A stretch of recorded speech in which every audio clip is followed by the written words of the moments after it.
ಬೆಂಗಳೂರಿನಲ್ಲಿ ಜಪಾನ್ನ ಖ್ಯಾತ ಸಸ್ಯಶಾಸ್ತ್ರಜ್ಞ ಅಕಿರಾ ಮಿಯಾವಾಕಿ ಪರಿಕಲ್ಪನೆಯಡಿ ನೆಡಲಾದ ಸಸಿಗಳು ಕೇವಲ 11 ತಿಂಗಳಲ್ಲಿ ಉತ್ತಮ ಬೆಳವಣಿಗೆ ಕಂಡಿದ್ದು, ಈ ಮಿನಿ ಅರಣ್ಯ ಪ್ರದೇಶ ಭವಿಷ್ಯದಲ್ಲಿ ಮನುಷ್ಯರಿಗೆ ಮಾತ್ರವಲ್ಲ ಪ್ರಾಣಿ ಪಕ್ಷಿಗಳಿಗೂ ನೆರವಾಗಲಿದೆ.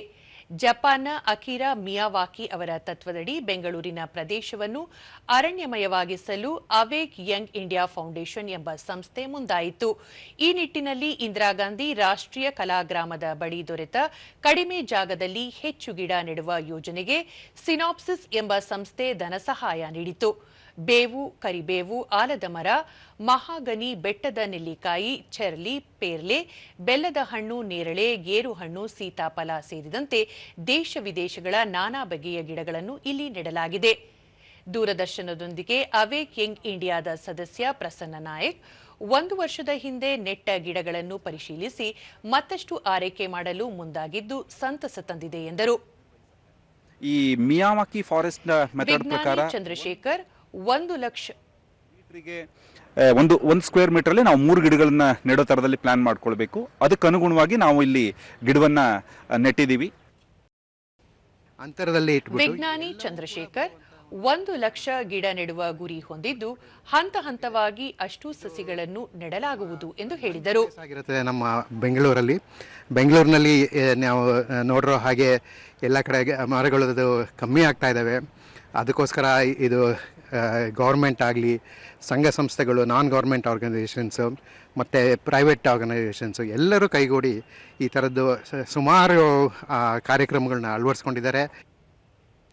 ಸ್ವಾತಿ ಗಿಡ ನೆಡಲು ಹಾಗೂ ಪರಿಸರ ಸಂರಕ್ಷಣೆ ಕುರಿತು ಮಕ್ಕಳಲ್ಲಿ ಅರಿವು ಮೂಡಿಸುವ ಉದ್ದೇಶದಿಂದ ತಮ್ಮ ಮಕ್ಕಳನ್ನು ಕರೆದುಕೊಂಡು ಬಂದಿದ್ದೇವೆ ಎಂದು ತಿಳಿಸಿದರು.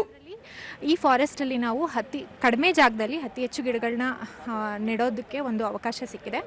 ಇದು ಸಾಯಿಲ್ ಪ್ರಿಪ್ರೇಷನ್ನೇ ಇದರ ಯುನಿಕ್ನೆಸ್ ಆಗಿರುತ್ತೆ. ಹಾಗೆ ನಂದು ಇದು ಫಸ್ಟ್ ಪ್ಲಾಂಟೇಶನ್ ಡ್ರೈವ್. ನನಗೆ ತುಂಬ ಖುಷಿ ಆಗ್ತಿದೆ. ಭರತ್ ನಗರ ಪ್ರದೇಶದಲ್ಲಿ ನೆಟ್ಟು ಅವುಗಳೊಂದಿಗೆ ಸ್ನೇಹ ಬೆಳೆಸುವುದು ಮನಸ್ಸಿನ ಮೇಲೆ ಸಾಕಷ್ಟು ಪರಿಣಾಮ ಬೀರುತ್ತದೆ ಹಾಗೂ ಅನುಕೂಲವಾಗುತ್ತದೆ ಎಂದರು. ಮತ್ತೆ ರೀಪ್ಲೇಸ್ ಮಾಡಿ ಮಾಡಿದೀವಿ. ಇದು ಒಂದು ಒಳ್ಳೆ ಎಕ್ಸ್ಪೀರಿಯನ್ಸ್. ಎಲ್ಲ ಮಕ್ಕಳೆಲ್ಲ ಬಂದಿದ್ದಾರೆ, ಅವ್ರಿಗೂ ತುಂಬ ಚೆನ್ನಾಗಿದೆ. ಆಮೇಲೆ ಪ್ಲಸ್ ಮಣ್ಣಲ್ಲಿ ಆಡೋಕ್ಕೆ ತುಂಬ ಚೆನ್ನಾಗಿರುತ್ತೆ. ಯಾಕಂದರೆ ನಾವೆಲ್ಲ ಸಿಟಿಯಲ್ಲಿರೋದು, ಮಣ್ಣು ಜೊತೆ ಆಡೋದು ತುಂಬ ಕಷ್ಟ, ಅದು ಕಡಿಮೆ. ಸೊ ಇದು ಒಳ್ಳೆ ಎಕ್ಸ್ಪೀರಿಯನ್ಸ್. ಐ ಸಜೆಸ್ಟ್ ಎವ್ರಿವನ್ ಎಲ್ಲರೂ ಬಂದು ಟ್ರೈ ಮಾಡಬೇಕಂತ. ರಾಜಶೇಖರ್ ಪ್ರತಿಯೊಬ್ಬರೂ ತಮ್ಮ ಮನೆ ಮುಂದೆ ಗಿಡ ನೆಟ್ಟು ಬೆಳೆಸುವ ಪಣ ತೊಡಬೇಕು. ಈ ಸಣ್ಣ ಪ್ರಯತ್ನ ಪರಿಸರ ಸಂರಕ್ಷಣೆಗೆ ನೆರವಾಗುತ್ತದೆ ಎಂದು ಹೇಳಿದರು. ಡಿಫ್ರೆಂಟ್ ಎಕ್ಸ್ಪೀರಿಯನ್ಸ್ ಇತ್ತು. ನಾನು ಹೇಳೋದಿಷ್ಟೇ, ಎಲ್ಲರೂ ಅವ್ರವ್ರ ಮನೆ ಮುಂದೆ ಒಂದೊಂದು ಪ್ಲಾಂಟ್ ಹಾಕಿ ತುಂಬ ಚೆನ್ನಾಗಿರುತ್ತೆ. ಒಳ್ಳೆ ಗಾಳಿ, ಮಳೆ ಬರುತ್ತೆ. ನಿಮ್ಮ ಒಂದು ಸಣ್ಣ ಪ್ರಯತ್ನದಿಂದ ಜಗತ್ತಿಗೆ ಒಳ್ಳೆಯದಾಗುತ್ತೆ. ಪವಿತ್ರ ನಗರ ಪ್ರದೇಶದ ನಾವುಗಳು ಗಿಡ ಮರದ ಜೊತೆ ಸಮಯ ಕಳೆಯಲು ಇದೊಂದು ಉತ್ತಮ ಅವಕಾಶ. ಎಲ್ಲರೂ ಇಂತಹ ಅವಕಾಶ ಬಳಸಿಕೊಳ್ಳಬೇಕು.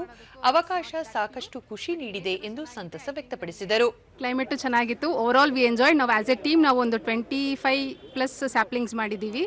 ಪರಿಸರವನ್ನು ಉಳಿಸಿ, ಪರಿಸರವನ್ನು ಬೆಳೆಸಿ, ಎಲ್ಲರೂ ಸಾಲು ಮರದ ತಿಮ್ಮಕ್ಕ ಅವ್ರದ್ದು ಒಂದು ಫಾರ್ಮುಲಾನ ಎಲ್ಲರೂ ಫಾಲೋ ಮಾಡೋಣ.